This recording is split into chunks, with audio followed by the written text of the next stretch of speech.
안녕하세요, 형제자매들. I'm grateful the microphone wasn't this close to me while I was singing. 제가 찬양을 할 때 마이크가 제 앞에 가까이 있지 않은 것에 대해서 감사하게 생각합니다. It's a privilege for me to be invited to share from the Word of God with you all today. 오늘 이렇게 여기에 이 모임에 초대가 되어서 이렇게 하나님 말씀을 나눌 수 있게 된 것에 대해서 감사하게 생각합니다. A little bit about myself. My name is Tom Cook. I'm the Vice President for Enrollment and Marketing at Emmaus Bible College in Dubuque, Iowa, in the United States. Can you speak slowly? 저에 대해서 먼저 소개를 드리도록 하겠습니다. 제 이름은 탐 쿡이라고 하고요. 저는 그 엠마오 성경대학의 부총장으로 있으면서 엠마오 성경대학은 그 미국 아이오와주에 있는 그 더뷰라고 하는 지역에 있고요. 저는 그곳에서 이제 입학과 그 마케팅을 담당하고 있습니다. I've been married to my wife we'll celebrate 25 years on Tuesday. 이제 다음 주 화요일이 되면은 저 아내와 25주년 결혼 기념일을 갖게 됩니다. I have 4 children and 1 son-in-law, 3 daughters, and a son. 저에게 이제 4명의 아이들이 있는데요. 그리고 이제 첫 번째는 결혼을 해서 이제 사위가 있습니다. One of my daughters is with me while we're here in Korea. She was the cute blonde singing the soprano part. 저 이제 딸 중 한 명이 여기서 찬양을 했던 그 자매입니다. My oldest daughter attended Emmaus Bible College before I ever worked there. 저의 첫째 딸은 제가 엠마오에서 일하기도 전에 그 대학에 입학을 했습니다. I was able to watch her growing in her knowledge and understanding of the Word of God as she studied in her classes. 제가 이제 제 딸이 엠마오 성경대학에서 공부를 하는 중에 영적으로 이렇게 자라가고 있는 모습을 관찰할 수 있었습니다. And as she grew in her spiritual maturity, as she had opportunities to get involved and lead at the school. 그리고 이제 학교에서 여러 가지 활동들에 참여하고 또 그 리더를 맡으면서 영적으로 성숙하는 모습을 볼 수 있었습니다. And it was shortly after she started attending Emmaus that I found out about the opportunity and the need in the enrollment and marketing department. 그리고 이제 얼마 지나지 않아서 이제 엠마오 성경대학에서 그 입학과 마케팅을 담당하는 부서에 사람이 필요하다고 하는 그런 얘기를 들었습니다. My background in higher education and marketing prepared me or qualified me for the position. But more importantly, my wife and I felt the Lord calling us to this work at Emmaus. 제가 이제 제 이런 그 고등 교육이나 이런 마케팅에 대한 경력이 있었기 때문에 아마도 제가 이곳에 지원할 수 있겠다 생각을 했었고 자매와 제가 기도하는 중에 하나님께서 저를 엠마오 성경대학으로 부르신 것으로 이제 분별하게 되었습니다. So we prayed about the opportunity and we sought wise counsel from our elders, from family, and from the Word of God and other leaders at the school. 그리고 이제 분별하는 중에 주변에 있는 그 장로 형제님들이나 여러분들의 그런 조언을 구하면서 하나님 뜻을 구하게 되었습니다. It was clear that the Lord was calling us to the work, so we stepped out in faith, and I took the job at Emmaus in January of 2020, right before a global pandemic. 그리고 이제 1920년 1월 달이죠. 2020년 1월 달에 하나님께서 저희들을 엠마오 성경대학에 부르신 것으로 분별하고 믿음의 첫 발을 내디디게 되었는데 그때는 그 바로 그 코로나 사태가 터지기 전이었습니다. It made it really difficult for us to do our jobs, and sometimes it made my wife and I question if we had made the right decision. 그럼 이제 이 코로나가 터지는 바람에 여러 가지 많은 일들의 제한을 받았기 때문에 정말 하나님께서 우리를 부르신 것이 맞는가에 대한 의구심이 생기게 되었습니다. But there's so much comfort in knowing that you're walking in the will of the Lord. 그러나 이제 우리가 그 하나님의 그 부르심에 믿음으로 응답을 했다면은 우리가 주님의 뜻 안에 있다는 그 사실을 알므로 인해서 우리 마음의 평안을 얻을 것이라고 생각이 듭니다. And that's a truth that transcends borders, whether you're from the United States or from Korea or from Faroe Island or anywhere else in the world. 이 말씀은 정말 어느 세계 어느 나라에 있든지 간에 이 진리는 정말 국경을 넘어서는 참된 진리인 것으로 생각이 듭니다. So with the time that I have this morning, I'd love to share with you from Paul's letter to the church at Ephesus. We're going to be at Ephesians 4:1 through 6. 오늘 아침은 성도님들과 함께 에베소 4장에 나와 있는 바울이 기록한 서신서들 가운데서 하나님 말씀을 교제하고자 합니다. Paul wrote this letter while he was in prison. He wrote this letter to the church at Ephesus to share God's eternal purpose. 이 에베소서를 기록할 당시 바울은 옥중에 있었고요. 하나님께서 우리에게 베푸신 그 엄청난 은혜를 우리에게 나타내기 위해서 이 말씀을 기록했습니다.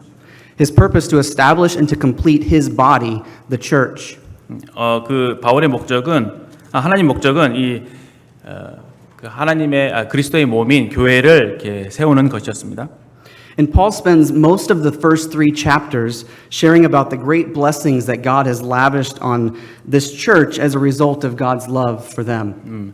에베소 1장에서 3장까지 초반부에서는 바울은 하나님께서 우리를 향하신 그 크신 사랑으로 인해서 우리에게 베푸신 하나님의 놀라운 그 은혜를 말씀하고 있습니다. And this is the part of Paul's letter where he asked them to consider how they should respond in relation to all these great things that have been given to them. 그리고 난 뒤에 4장 이후에서는 이러한 하나님께서 우리에게 베푸신 큰 은혜를 생각하게 될 때 우리가 어떻게 하나님께 반응해야 되는가에 대해서 가르치고 있습니다. So last year, our oldest daughter got married. 작년에 저의 이제 첫째 딸이 이제 결혼을 했는데요. It was a great day. A tremendous amount of time and effort went into making it the day that it was for our daughter so that she could remember it well for the rest of her life. 이제 제 딸이 평생에 기억할 만한 그 좋은 기억으로 이 결혼식을 만들고 싶어서 여러 가지 많은 시간과 노력을 준비한 일에 많은 기울였습니다. That night after the reception, my wife and I sat down to think about how greatly blessed we were by so many friends and family who helped us put on a great day. 이런 결혼식을 다 마치고 난 뒤에 이제 저희 아내와 제가 결혼식을 되돌아보면서 참 많은 그 주변에 있는 친구들과 또 가족들과 또 여러 지인들이 참 축하해주고 저희들에게 이런 이 결혼식을 위해서 많은 도움을 준 것들에 대해서 너무 감사하는 마음이 있었습니다. And it wouldn't have been the celebration for my daughter and her husband that it was without the help of so many people. 많은 사람들이 저희들을 도와주지 않았더라면 이 결혼식을 성대하게 치를 수 없었을 것이다 생각했습니다. We were blessed by friends and family from the beginning of the week through the end of the weekend, so much that we couldn't express our thanks enough. 이 결혼식의 그 시작되는 주간부터 끝날 때까지 그 여러 모든 과정 속에서 많은 사람들께서 많은 분들이 도움을 주신 것에 대해서 참 감사하는 마음이 있었습니다. A person can't honestly reflect on that level of generosity and not come away with such a great appreciation and love and respect for those that gave us those blessings. 그 다른 사람들에게 이렇게 막 후한 섬김을 받은 것들을 생각하고 그것을 생각하고 감안할 때에 그분들에게 베푸신 그런 사랑과 그 감사의 마음 또 이런 후한 섬김을 베푸신 분들에 대한 그런 존경하는 마음을 갖지 않을 수 없을 것입니다. So in the first 3 chapters of Ephesians, Paul spends a great deal of time articulating just the sheer amount of blessing that God has given believers for no other reason other than the fact that he loves them. 그래서 이제 에베소 1장에서는 바울이 하나님께서 그냥 우리를 사랑하신 그 사랑 때문에 우리에게 베푸신 그 엄청난 은혜에 대해서 자세하게 기록하고 있습니다. Chapter 1 verse 3 says God has blessed us with every spiritual blessing in the heavenlies. 1장 3절에서는 하나님께서 그리스도 안에서 하늘에 속한 모든 신령한 복을 우리에게 주셨다고 말씀하고 있습니다. He said that God chose us before the beginning of the earth.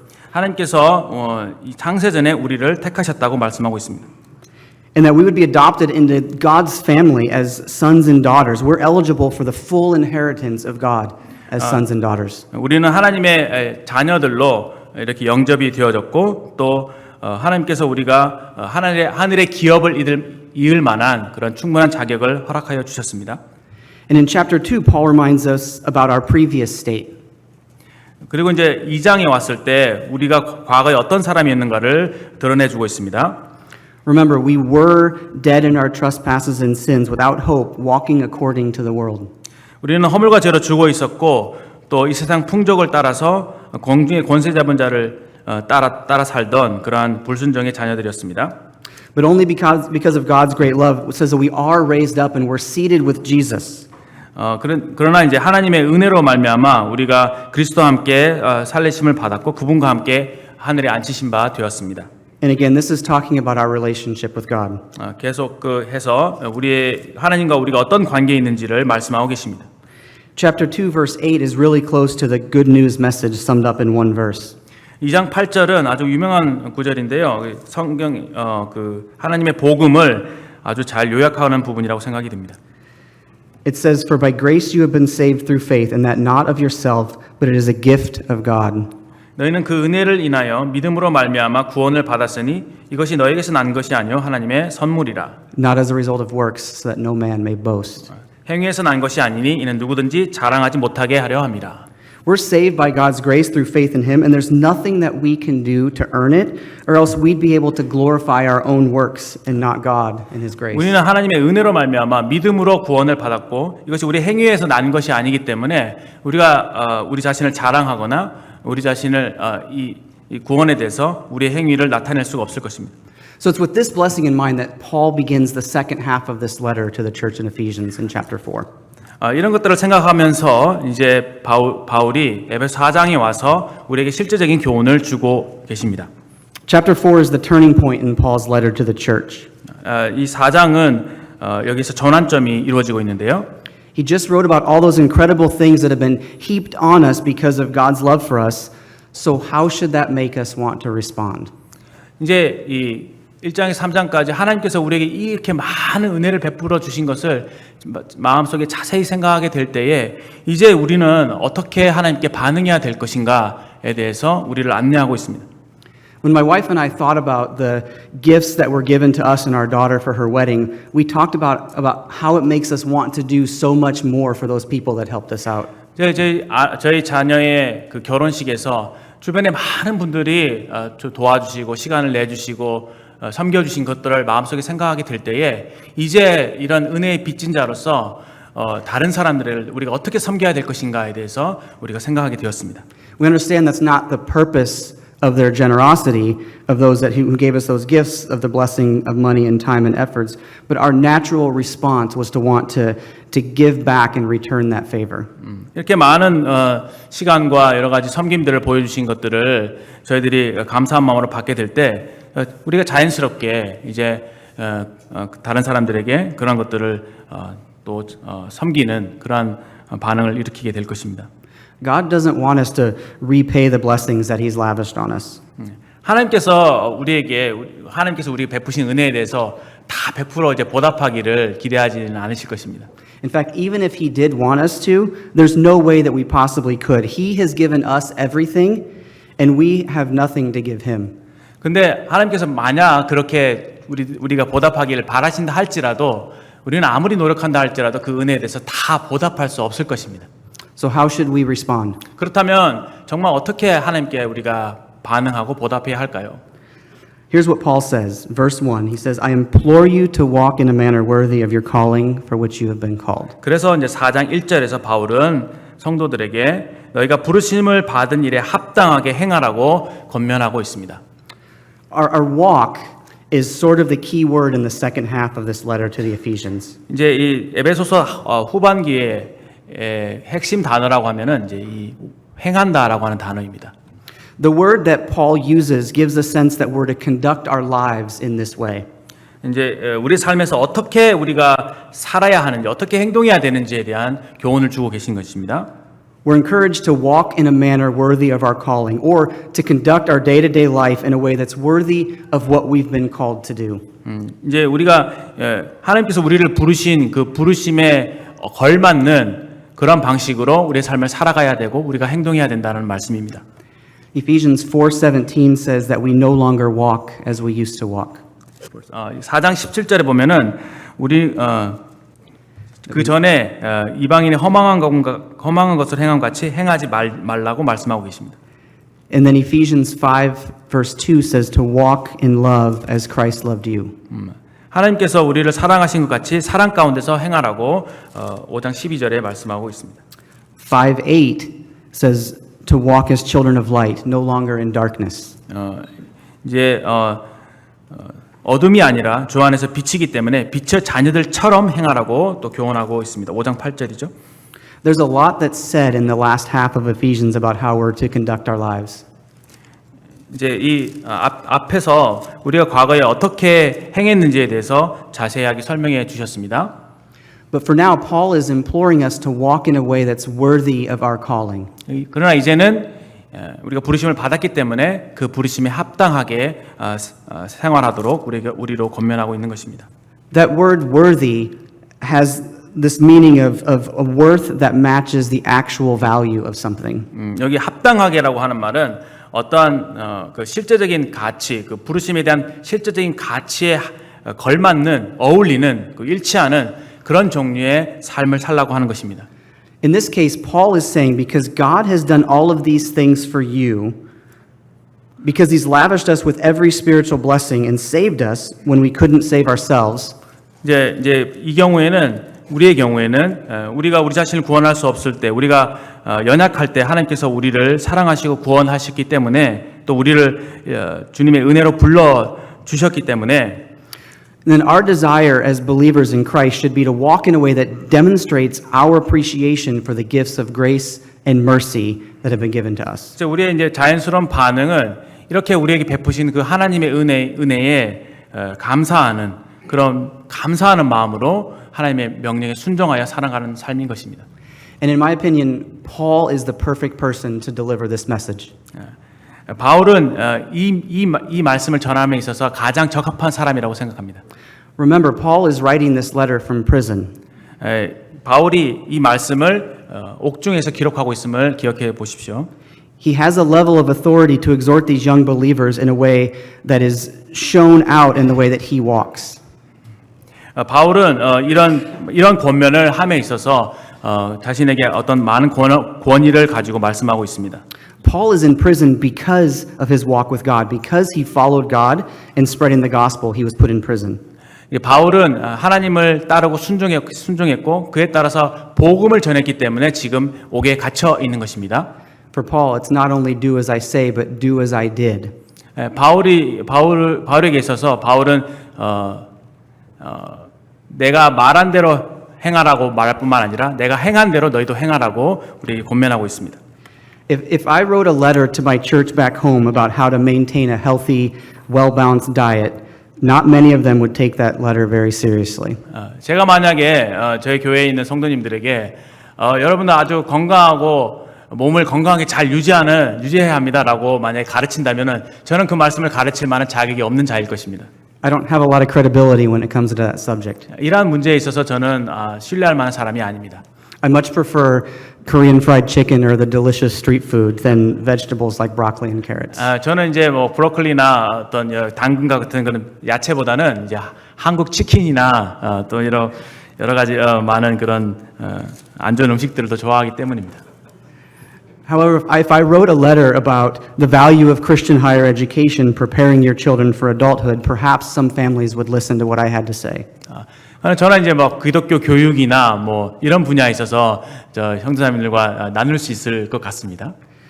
The point that I'm making is that Paul is the perfect person to exhort these believers to conduct their lives in a manner that's worthy of what they've been called to do because he's done it and he went to prison for it. 제가 말씀드리고자 하는 것은 바울은 이미 자기가 가르친 바대로 그렇게 순종하고 행하고 있었기 때문에 그래도 그것 때문에 지금 옥에 갇혀 있었기 때문에 너희가 부르심에 합당하게 행하라고 말할 수 있는 충분한 자격이 있었던 것입니다.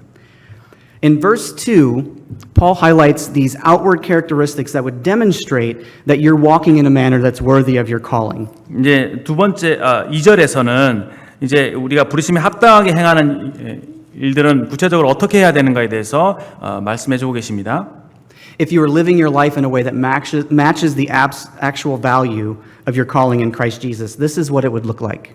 만약에 여러분 형제자매들께서 하나님께서 우리에게 부르신 그 부르심을 아주 가치 있게 생각하신다면은 그렇게 받아들이고 계신다면은 정말 그 말씀에 또 따라서 순종하고 살아가고자 하신다면은 2절에 이하에 나와 있는 말씀들을 아주 진지하게 받아들이게 되실 것입니다. The first is to conduct your life with all humility. 첫 번째는 모든 겸손으로 살아가는 것입니다. The world has a negative meaning for the word humility. 세상에서는 이 겸손이 아주 부정적인 의미를 가지고 있습니다. The world sees humility as weakness. 겸손은 세상에서 아주 약한 것이죠. Someone who acts with humility is weaker than others, or they're afraid to take a stand or to stand out. 그래서 이 겸손하다는 것은 어떤 어떤 사실에 있어서 자신의 입장을 담대하게 얘기하거나 그런 것들을 이제 주저하게 하는 그런 것입니다. God sees humility in a completely different way. 그러나 하나님께서는 이 겸손을 다르게 보십니다. Philippians 2:3, 빌립보서 2장 3절에 보시면 it says, "Do nothing from selfishness or empty conceit, but with humility of mind, regard one another as more important than yourselves." 아무 일에든지 다툼이나 허영으로 하지 말고 오직 겸손한 마음으로 자기보다 남을 낮게 여기고. And then he goes on to say further, "Do not look out for your own personal needs, but also the interests of other people." 그리고 이제 4절에서 각각 자기를 돌볼 뿐더러 또한 각각 다른 사람들의 일을 돌보아 나의 기쁨을 충만하게 하라고 말씀하고 계십니다. Humility is not weakness, it's actually strength of mind to say to someone else, "Your needs are more important than what I need or want." 겸손이라고 하는 것은 약한 것이 아니라 사실은 그 강한 마음, 그렇죠. 예. 그 내적인 강함이라고 말씀드릴 수 있는데 이것은 뭐냐면은 다른 사람의 필요가 나의 필요보다 더 중요하다고 말할 수 있는 것입니다.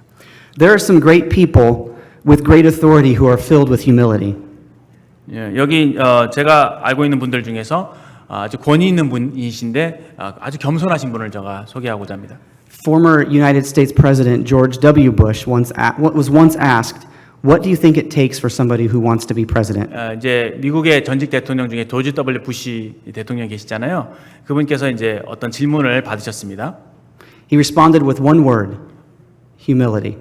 무엇이 이제 가장 중요한 덕목입니까? 했을 때 대답이 한 단어로 이제 겸손이다라고 대답했습니다.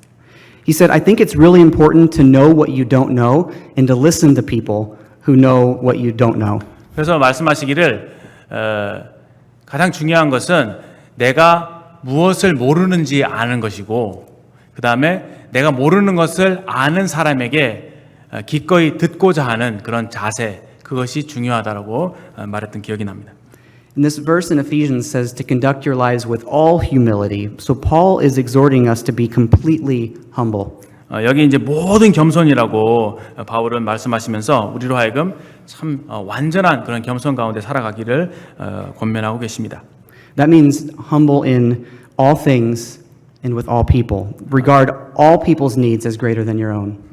모든 분야에 있어서 또 모든 사람에게 겸손한 것을 말하고 있고 다른 사람의 필요를 나의 필요보다 더 중요하게 생각하는 그러한 것을 겸손이라고 말씀하고 있습니다. Look around the room. 여기 이제 안에 주변을 한번 둘러보시기 바랍니다. To be completely humble means to conduct your life in a way that the needs of everybody in this room are more important than your own needs. 이 안에 계신 모든 성도님들의 필요가 내 개인의 필요보다 더 중요하다라고 그렇게 여기는 것입니다. Think about how that can transform a church if each individual views all others, the needs of everyone else, as more important than their own. 만약에 한 성도가 다른 성도들의 필요를 자신의 필요보다 더 중요하게 여긴다면은 교회가 어떻게 달라지겠습니까? Think about how that can transform this church if each one of us are to live our life in a way that we view every other person's needs in this room as greater than our own. 예, 여기 계신 성도님 각자가 한번 생각해 보십시오. 자기 자신의 필요보다 이 교회에 계신 모든 성도님들, 이 안에 계신 모든 성도님들의 필요가 더 중요하다라고 진실로 생각한다면 교회가 얼마나 달라지겠습니까? How does that change your mindset, or how does that change how you act with one another? 그렇게 생각한다면은 여러분들의 그 마인드와 여러분들이 어떤 다른 사람들을 대하는 태도가 어떻게 달라지겠습니까? One commentary says, in Scripture, humility has an inside-out virtue produced by comparing ourselves to the Lord rather than to other people. 이제 어떤 주에서에 보면은 겸손이라고 하는 것은 내 자신을 다른 사람과 비교하는 것이 아니라 내 자신을 주님의 수준에 비교하는 것이다라고 말씀하고 있습니다. When I look at my life and how I measure up to Christ rather than to other people, all of a sudden I seem a lot less worthy. 제가 만약에 다른 사람과 비교하는 것이 아니라 주님의 그런 어떤 장성한 수준의 제 자신을 비교해 보게 됐을 때 저는 정말 얼마나 합당치 않은 사람인가라는 것을 깨닫게 될 것입니다. But remember, each one of us was created in the image and likeness of God. 그러나 우리 각 모든 사람이 하나님의 형상대로 지음을 받았다는 사실을 기억해 보시기 바랍니다. So the second characteristics that Paul writes about, if you are living your life in a way that matches the actual value of your calling in Christ Jesus, you would conduct your life with gentleness.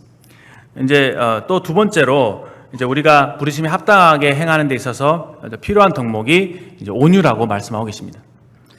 Some translations might say meekness. 어떤 데는 이제 뭐 온유 또는 온화 뭐 이렇게 번역되기도 합니다.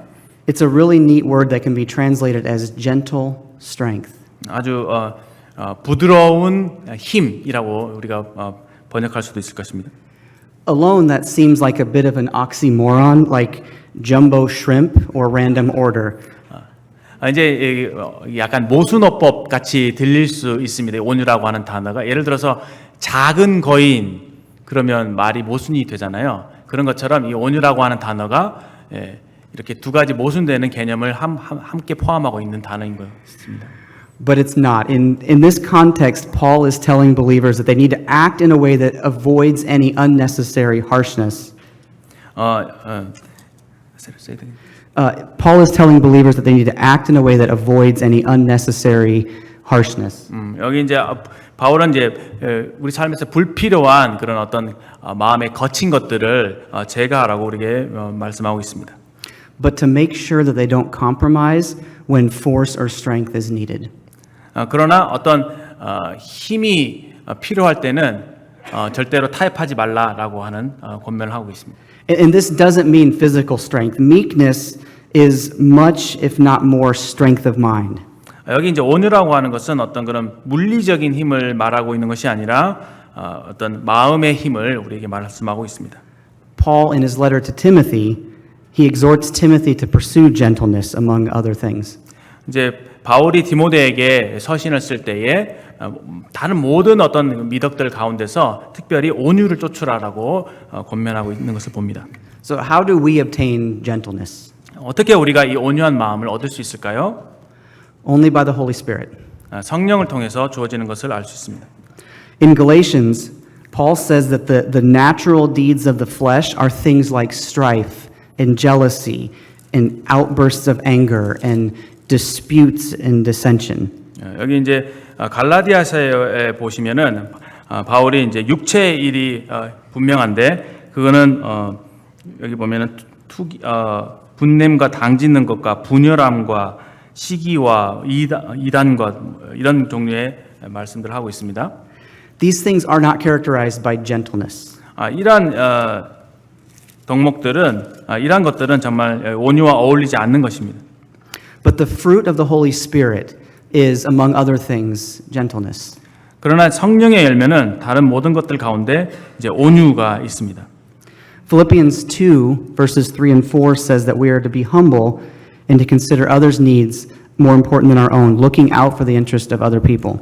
그래서 빌립보서 아까 살펴본 2장 3절 또 4절 말씀에서는 우리는 다른 사람의 필요를 우리 자신의 필요보다 더 중요하게 생각해야 된다고 말씀하고 있습니다. And then verse 5 goes on and it says, have this attitude, which is also in Christ Jesus. 그리고 5절에 와서 너희 안에 이 마음을 품으라 곧 그리스도의 예수의 마음이라고 말씀합니다. Matthew 11:29 tells us a little bit more about what it means. Matthew 11:29. 이제 마태복음 11장 29절에서 이 온유에 대해서 더 추가적인 말씀을 주고 계신데요. It says, "Come to me, all you who are weary and heavy laden, and I will give you rest. 수고하고 무거운 짐진 따라 다 내게로 오라 내가 너희를 쉬게 하리라. Take my yoke upon you and learn from me, for I am gentle and humble at heart."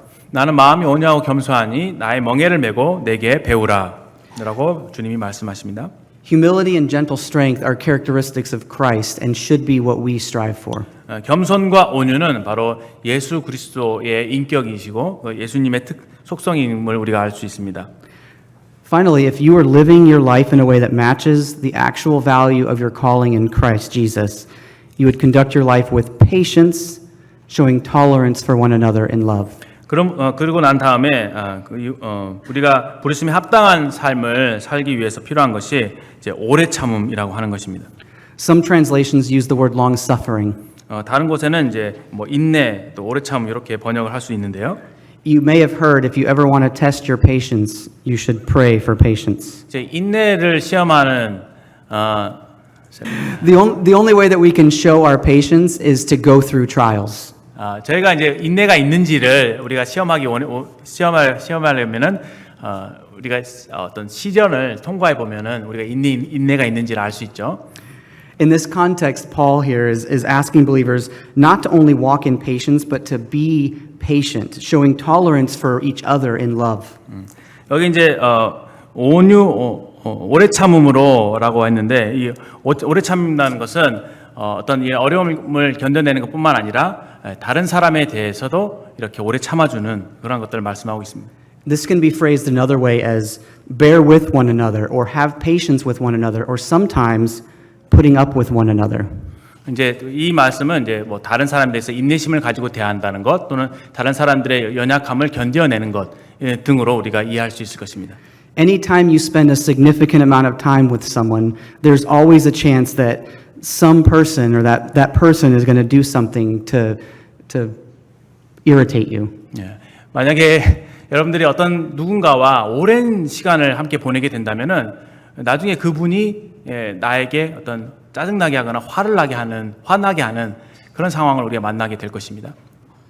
Paul tells us as believers we need to be able to put up with that irritation in love. 그렇기 때문에 바울은 우리가 사랑 안에서 서로 용납해야 된다고 말씀하고 있는 것입니다. And it's not this tender affection love either. 이거는 어떤 그런 부드러운 그런 감정적인 그런 사랑이 아닙니다. Paul used the deeper meaning of unconditional love, the same one that he used. Go ahead. 네, 이것은 그런 종류의 사랑이 아니라 더 깊이 있는 그런 어떤 무조건적인 사랑의 개념을 말씀하고 있는 것입니다. The same one he used in Ephesians 2 when talking about God's great love for us. 이 사랑이라고 하는 단어는 아까 저희들이 2장에서 살펴본 것 같이 하나님이 우리를 사랑하신 그 큰 사랑과 동일한 성질의 그런 사랑인 것입니다.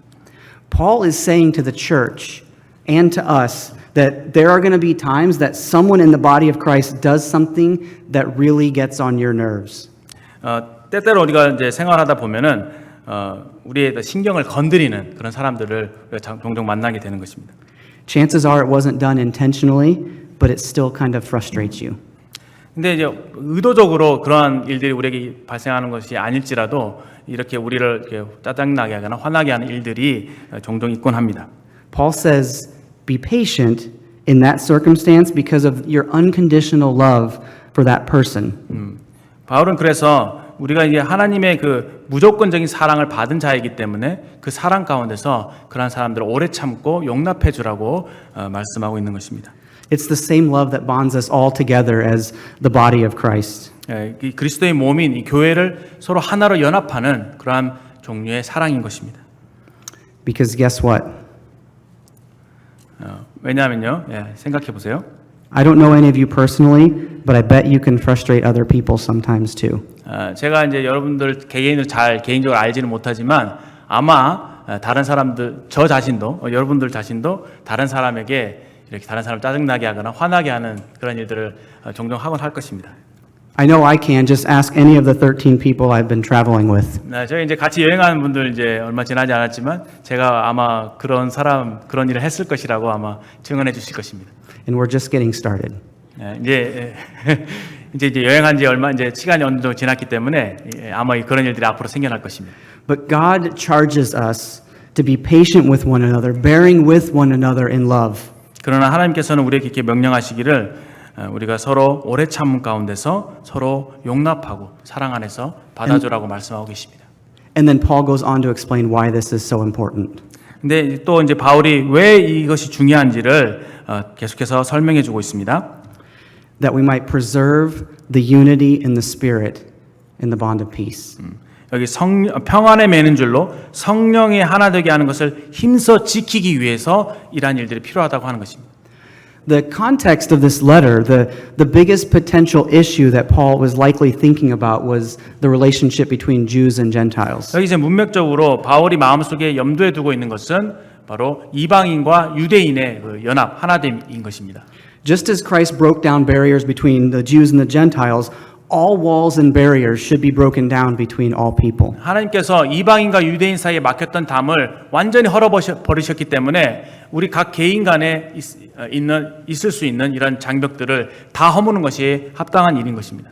Every person is precious in the sight of God. 모든 모든 분들이 하나님의 눈에 다 소중하십니다. All have sinned and fall short of the glory of God. 그러나 우리 모든 사람이 죄를 범했지 않습니까? 그리고 하나님의 영광에 이르지 못했습니다. But when a person realizes their need for a Savior and surrenders their life over to God, 그러나 사람이 정말 자기가 자기 자신이 구원자가 필요하고 또 자기의 삶을 온전히 하나님께 복음에 순종해서 예수님을 믿고 받아들이게 됐을 때에 through Christ Jesus, they become a brother and sister in Christ and come to God on an even field.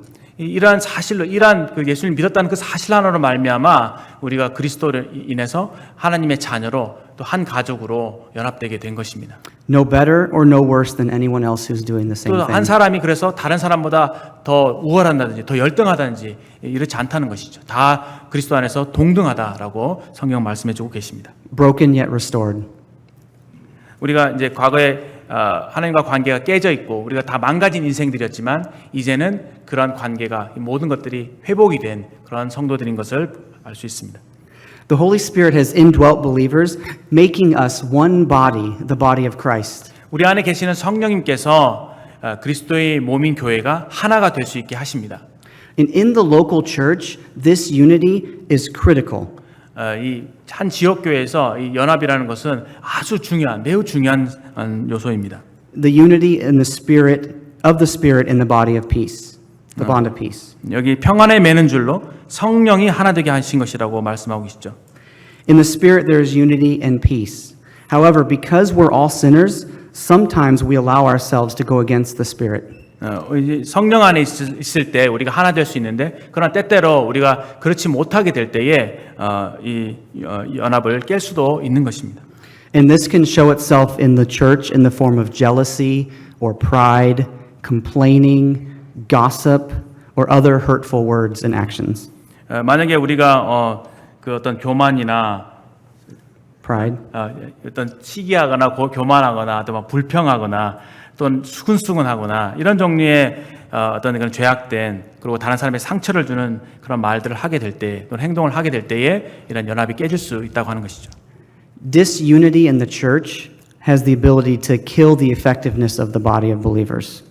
이 분열이라고 하는 것은 이 교회가 정상적으로 기능하고 또 교회가 세상에 빛과 소금으로서 이 영향력을 발휘하지 못하도록 막는 그런 역할을 하고 있습니다. And it only takes one person to create disunity. 이 교회 안에서 분열을 일으키는 데에는 많은 사람이 필요하지 않습니다. 단 한 사람이 필요합니다. Think about the impact that one person can have on a church. 이 교회 안에서 아예 한 사람이 가질 수 있는 영향력에 대해서 한번 생각해 보십시오. Think about the impact that one person can have on this church. 바로 우리 이 북부교회에 한 사람이 미칠 수 있는 그 부정적인 영향에 대해서 한번 생각을 해보십시오. Now think about the impact that you can have on this church. 교회의 지체인 나 한 사람이 전 모든 교회에 미칠 수 있는 그 영향에 대해서 한번 생각을 해보시기 바랍니다. The only way to walk in a manner worthy of your calling in your life is to be diligent to endeavor to persevere in the unity of spirit and bond of peace. 그래서 이렇게 교회 하나 되는 것을 이 교회 연합을 우리가 이루기 위해서는 여기 성경에 기록된 대로 평안에 매는 줄로 성령에 하나 되게 하는 것을 우리가 힘써야 한다는 것이죠. And you do that by regarding others' needs above your own. 그리고 이렇게 하기 위해서 다른 사람의 필요를 나의 필요보다 더 중요하게 여기는. And you do that by having a gentle strength in your approach to other people. 그리고 다른 사람들을 대할 때에 아주 온유한 자세로 대하는 그런 것. And you do that by being patient in love with one another. 그리고 오래 참 가운데서 다른 사람들을 서로 용납해주고 받아들여주는 그런 것. So looking at the final three verses quickly, Paul writes the following. 그리고 So 4 through 6. I'll read 4 through 6. 그 나머지 이제 구절들을 좀 살펴보겠습니다. 4절, 5절, 6절 한번 읽어보겠습니다. 몸이 하나요 성령이 한 분이시니 이와 같이 너희가 부르심의 한 소망 안에서 부르심을 받았느니라. 주도 한 분이시요 믿음도 하나요 세례도 하나요 하나님도 한 분이시니 곧 만유의 아버지시라. 만유 위에 계시고 만유를 통일하시고 만유 가운데 계시도다. The key word in this verse is one. 여기 이제 핵심 단어가 하나라고 하는 단어이죠. Paul is writing directly to believers, both Jews and Gentiles in Ephesus. 여기 이제 바울은 에베소 교회에 있는 유대인들과 이방인들에게 이 서신을 쓰고 있습니다. This letter is written to the local church, but the message is really universal. 이것이 이제 한 지역 교회 에베소 교회에게 쓰여진 글이긴 하지만 이 말씀이 바로 모든 교회에 있는 성도들에게 적용될 수 있는 말씀이라고 생각합니다. The same themes are carried out through many of Paul's epistles because the truths he writes about are important for all believers to hear, to read, and to know. 이 바울이 쓴 서신서에 이 연합의 중요성에 대해서 이제 기록하고 있는데요. 이것이 모든 신자들이 마음속에 깊이 간직해야 될 중요한 진리라고 생각합니다. Whether we're talking about the church in Ephesus, the universal church, or this local church, the statement is true. 이제 여기 뭐 에베소 교회가 됐든 아니면은 다른 어떤 지역 교회가 됐든 아니면 우리 교회가 됐든 어떤 우주적인 교회가 됐든지 간에 There's one body and one spirit. 몸은 하나이고 또 성령도 한 분이십니다. Just as you were called to one hope of your calling. 우리가 한 부르심에서 부르심을 받았습니다. One Lord, one faith, one baptism. 주님도 한 분이시고 믿음도 하나고 침례도 하나입니다. And one God and Father who is over all and through all and in all. 하나님도 한 분이시고 만유의 아버지시고 또 만유 위에 계시고 만유를 통일하시고 만유 가운데에 계시는 분이십니다. Knowing that, how does that change how you interact with the people sitting next to you? 이 사실을 마음에 깊이 염두에 두게 될 때 우리가 다른 성도님들을 대할 때 어떤 자세로 대해야 되겠습니까? How does that change how you interact with people sitting beside you or behind you or anywhere in the room? 여기 저 앞뒤로 앉아 계신 또 좌우로 앉아 계신 이 귀한 성도님들을 대할 때 우리가 어떻게 자세가 달라지겠습니까? And don't wait for the people next to you to change. It starts with you. 다른 사람이 변화되기를 기다리지 마시고 내 스스로가 먼저 주님 말씀 앞에서 이제 변화될 수 있으면 좋겠습니다. Unity in the body of Christ starts with everyone. Sorry. Unity in the body of Christ starts with you.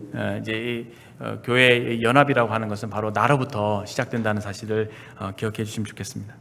Let's pray. 함께 기도하시겠습니다.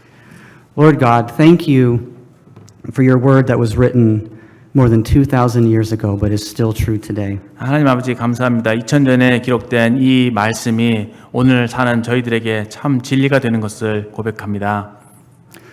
Lord, we want to be like this church in Ephesus. 하나님 아버지 여기 에베소 교회와 같은 그런 교회가 되기를 원합니다. Lord, it was written in Revelations that they are a church that's known for their perseverance in the faith. 이 요한계시록 기록된 것 같이 그들이 인내에 대해서 칭찬받았던 것을 봅니다. That they didn't tolerate evil among them, but they persevered for your name's sake. 이제 거짓된 자들을 용납하지 아니하고 또 주님의 말씀 때문에 이렇게 인내한 그 사실들을 저희들이 알게 됩니다. But Lord, let us not be like this church in Ephesians, where it says that they lost sight of their first love.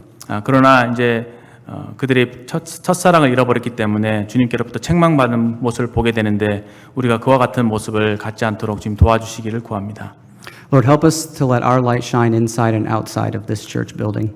이제 여기 계신 모든 성도님들이 교회에 있든 교회 밖에 있든 주님의 빛을 비추는 성도님들이 될 수 있도록 도와주시기를 원합니다. Lord, help us to conduct our lives in a way that is worthy of our calling as sons and daughters. 하나님의 자녀로 부르신 그 부르심에 저희들이 합당하게 행하고 살아갈 수 있도록 도와주시기를 구합니다. Help us to love one another as you've loved us. 하나님께서 저희들을 사랑해 주신 것처럼 우리도 여러 형제 자매님들을 사랑하는 사랑 가운데 행하는 자들 되도록 도와주시기를 구합니다. Amen. 예수님의 이름으로 기도드립니다. 아멘.